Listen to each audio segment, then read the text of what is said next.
और कांग्रेस पार्टी इस वक्त प्रेस कॉन्फ्रेंस कर रही है। संदीप दीक्षित क्या कुछ कह रहे हैं, आपको सुनवाते हैं। उसकी एक्शन टेकन रिपोर्ट क्यों नहीं निकाली है दिल्ली सरकार ने? क्यों नहीं उन चीजों पर, उन मार्गों पर ये बात कहते हैं जिन बात पर ये बार बार इल्जाम लगा रहे थे? अभी 2 या 3 दिन पहले एक चैनल पे इन्हीं के एक वक्ता ने मुझसे कहा कि मेरे बिजनेस इंटरेस्ट है दिल्ली में। मैं आज नहीं, मैं 10 साल से इस पार्टी से कह रहा हूं, हिम्मत हो तो एक सबूत दीजिए ना। और मैं आप लोगों के माध्यम से कहता हूं, मुझे भी न्याय चाहिए, एक सबूत दिखाइए। पूरी दिल्ली में इन्होंने इस बात को फैलाया। मैं स्पष्ट करना चाहता हूं, आपने देखा होगा ये ऑरेंज रंग की जो बसें चलती हैं, पूरी दिल्ली में कहा गया है कि ऑरेंज रंग की बसें मेरी हैं।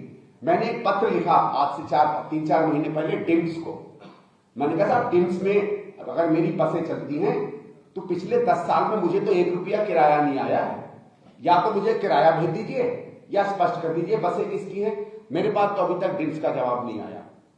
मैंने एलजी साहब को आज से 1-1.5 साल पहले पत्र लिखा और तमाम जो चीजें पब्लिक में चलती थी सबका उल्लेख करके कहा कि आप इन पे इंक्वायरी बिठाइए, क्योंकि मुझे किसी चीज का भय नहीं। मैंने एलजी साहब से रिक्वेस्ट की कि आप इंक्वायरी बिठाइए और वो 8-10 चीजें जो कही जाती थी मेरे बारे में, सब मैंने स्पष्ट की कि एक भी अगर आपको सच मिले तो आप उसको नेशनलाइज कर दीजिएगा और मुझे जेल भेज दीजिएगा। एलजी साहब का भी उसके बाद कोई पत्र मेरे पास नहीं आया। मैं 1-2 और आपसे सवाल पूछता हूं और आपके द्वारा केजरीवाल जी से पूछता हूं। आपको याद होगा, बिजली पर यह कहते थे कि बिजली में इसलिए रेट हाई है क्योंकि दिल्ली सरकार और बिजली कंपनियों के बीच में भ्रष्टाचार है। अगर भ्रष्टाचार था और फिर इन्होंने कहा था कि जब हम आएंगे तो बिजली की कंपनियों का जो एकाधिकार है उसको हम हटाएंगे। यानी आप बीएससीएस नहीं किसी से भी बिजली ले सकते हो, आप एनडीपीएल नहीं किसी से भी ले सकते हो। और दोनों कंपनियों को उन्होंने भ्रष्ट बताया था कि दिल्ली की सरकार कांग्रेस की सरकार के साथ उसका मेल जोल है। जब आपकी सरकार आई तो कहां गया वो मेल जोल?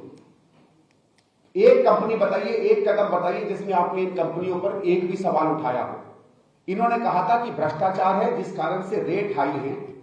और पता नहीं आप में से लोगों को याद होगा कि नहीं कि 2013 में इनका यह वायदा नहीं था कि हम सरकार से सब्सिडी देंगे। इनका वायदा था कि यूनिट रेट कम होगा क्योंकि भ्रष्टाचार है इसलिए रेट कम है। एक पैसा। तो दिल्ली का मौसम भले ही सर्द हो, लेकिन इस वक्त सियासत में तपिश देखने को मिल रही है। आम आदमी पार्टी और कांग्रेस आमने सामने है। कांग्रेस की तरफ से संदीप दीक्षित ने प्रेस कॉन्फ्रेंस करते हुए अरविंद केजरीवाल को और आम आदमी पार्टी को आड़े हाथों लिया है। बिजली के मुद्दे पर भी जमकर घेरा। वक्त